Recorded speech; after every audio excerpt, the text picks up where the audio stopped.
the grocery store was unusually quiet for a Saturday morning. Christian Matthews stood at the checkout line with his 7-year-old daughter, Lily, clutching a loaf of bread and a gallon of milk, just enough to get them through the weekend. He had learned to stretch every dollar since becoming a single dad 2 years ago. His wife, Hannah, had passed away in a car crash, and since then, raising Lily alone had been the hardest mission he'd ever faced. But as Christian waited his turn, his eyes caught something that tugged at his gut. Just ahead of him in line stood a tall woman in dusty army fatigues, her brown hair tied back in a tight braid. Her eyes, tired yet alert, were locked on the conveyor belt where a small pile of groceries waited: boxes of cereal, baby formula, pasta, and a few frozen meals. Beside her were 3 kids, 2 boys around 9 and 10, and a toddler strapped to her hip, blinking sleepily. "Card declined," the cashier said bluntly. The woman blinked.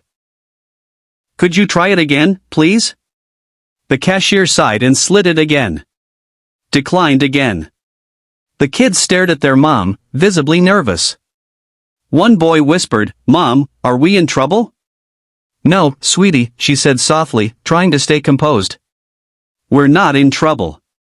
But Christian could hear the tightness in her voice. He knew that voice. It was the same one he used when he told Lily everything was okay, even when it wasn't. Without thinking, he stepped forward. "I've got this," Christian said, pulling out his wallet. The woman turned quickly. "No, please, you don't have to." "I know I don't have to," he said gently. "But I want to." She hesitated, staring at him. Her eyes had the look of someone used to fighting their own battles, not asking for help. But she finally nodded, lips trembling. The cashier rang up both orders. Christian swiped his card. Approved. The woman reached out, touched his arm. "Thank you. I'm Grace." "Christian. And that's my daughter Lily." Lily gave a small wave, smiling. Grace bent down to the kids. "Say thank you."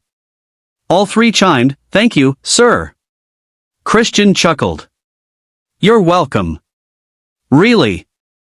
Grace smiled and reached into her pocket, pulling out a small army patch.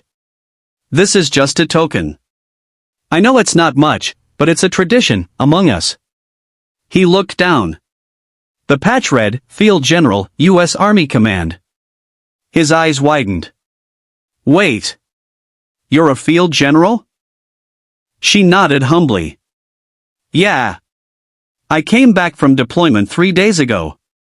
My husband, he didn't make it. I buried him yesterday." Christian felt the air leave his lungs. "I haven't been able to get my cards reconnected yet," she continued. "We just moved here to be closer to my in-laws. I was trying to hold it together for the kids."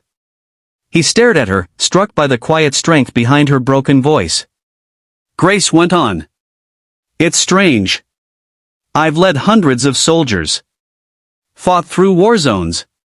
But nothing has made me feel more helpless than standing at a checkout line with 3 hungry kids and no money." Christian nodded, his heart twisting. "I've never been in battle. But after I lost my wife, there were nights I thought I wouldn't make it either. Being a parent, it's the toughest mission of all." They stood in silence for a moment, a silent understanding blooming between them. Over the next few weeks, Grace and Christian kept bumping into each other. At the park, school pickup, even at the same church. One day, Christian invited Grace and her kids over for dinner. What started as a thank you meal became a weekly tradition. Their kids bonded like siblings, and laughter began to echo again in Christian's once quiet house. But it wasn't all smooth sailing. Grace struggled with night terrors. She would wake up screaming, sometimes calling out orders, other times just sobbing silently. Christian didn't push, he simply showed up with coffee the next morning and listened. Christian, too, faced battles. The weight of being a single parent, the grief that still lingered, and the fear of opening his heart again. But Grace's presence was a balm. She wasn't trying to fix him. She just understood. One rainy afternoon, Christian found Grace sitting alone at the park, staring into the distance. "Do you ever feel like you're just surviving?" she asked, voice barely above the rain. He sat beside her. Every day.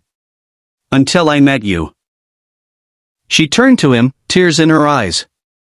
Christian. I want to be more than someone you helped at a grocery store. He reached out, gently brushing a strand of wet hair from her face. Grace, you already are. Months passed, and what began as a gesture of kindness became a bond built on shared pain, healing, and the courage to love again. One day, at the same grocery store where they first met, Lily tugged Christian's sleeve. Daddy, look. There, in the local paper, was a photo of Grace receiving a community award for her service. The headline read, Field General finds home in the heart of a small town. Christian chuckled. She's always been a hero. And as Grace walked out of the store, now smiling with confidence, hand in hand with Christian and their kids, it was clear, sometimes, the most powerful rescue doesn't happen on the battlefield. It happens in the quiet kindness of a stranger who says, I've got this.